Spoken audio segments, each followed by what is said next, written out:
ಈಗ ನಾನು ಅದೇ ಹೇಳ್ತಾ ಇರೋದು, ನಮ್ಮ ಮುಖ್ಯಮಂತ್ರಿಗಳು, ಉಪಮುಖ್ಯಮಂತ್ರಿ ಅವರು ಮತ್ತು ನಮ್ಮ ಡಿಸ್ಟ್ರಿಕ್ಟ್ ಇನ್ಚಾರ್ಜ್ ಮಿನಿಸ್ಟರ್ ಆದ ಈಶ್ವರ್ ಖಂಡ್ರೆ ಅವರು ಪರಿಹಾರ ಕೊಡ್ತೀವಿ ಅಂತ ಅನೌನ್ಸ್ ಮಾಡಿದ್ದಾರೆ ಆಗಲೇ.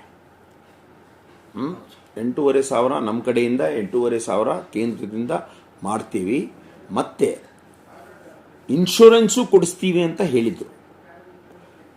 ಇದೆಲ್ಲ ಆದಮೇಲೆ ಅನೌನ್ಸ್ ಮಾಡಿ ಒಂದೇ ದಿನ ಆಯಿತು. ಅದಾದಮೇಲೆ ಇವರು ಪ್ರತಿಭಟನೆ ಮಾಡಿದ್ರು. ಪ್ರತಿಭಟನೆ ಯಾಕೆ ಬರೀ ತೋರಿಸ್ಕೊಳ್ಳೋಕೆ ಮಾಡಿದ್ರಾ, ಯಾಕೆ ಮಾಡಿದ್ರು ಅಂತ ನಮ್ಗೆ ಗೊತ್ತಾಗ್ತಾ ಇಲ್ಲ.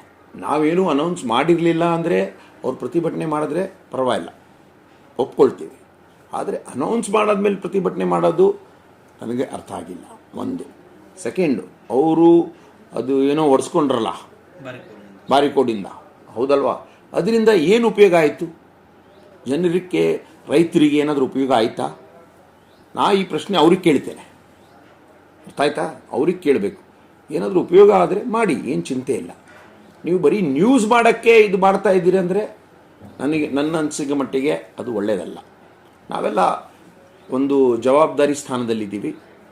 ಜನರಿಗೆ ಆತಂಕ ಮಾಡದೆ ನಾವು ಅವರಿಗೆ ಏನಾದರೂ ಪರಿಹಾರ ಸಿಕ್ಕಂಗೆ ಮತ್ತು ಅವ್ರಿಗೆ ಶಾಂತಿ ಸಿಕ್ಕಂಗೆ ಕೆಲಸ ಮಾಡಬೇಕು, ಹೊರತು ಅವ್ರಿಗೆ ಮತ್ತೆ ಕನ್ಫ್ಯೂಸ್ ಮಾಡೋದು ಕೆಲಸ ಮಾಡಿದ್ರೆ ಒಳ್ಳೇದಿಲ್ಲ ಅಂತ ನನ್ನ ಭಾವನೆ. ಸರ್, ಅದೇ ಪ್ರತಿಭಟನೆಯಲ್ಲಿ ಶಾಸಕರು ಇನ್ನೊಂದು ಹೇಳ್ತಾರೆ, ಬಡತನ ಹೆಚ್ಚಾಗಿ ಮಕ್ಕಳಿಗೆ ಮಾರಾಟ ಮಾಡ್ತಾ ಇದ್ದಾರೆ, ಆಮೇಲೆ ಹೆಣ್ಣುಮಕ್ಕಳು ವೈಶ್ಯವಾಟಿಕೆ ಕೆಲಸಕ್ಕೆ ತೊಡಗಿದ್ದಾರೆ ಅಂತ ಒಂದು ವಿಷಯ ಹೇಳಿದ್ದಾರೆ ಸರ್.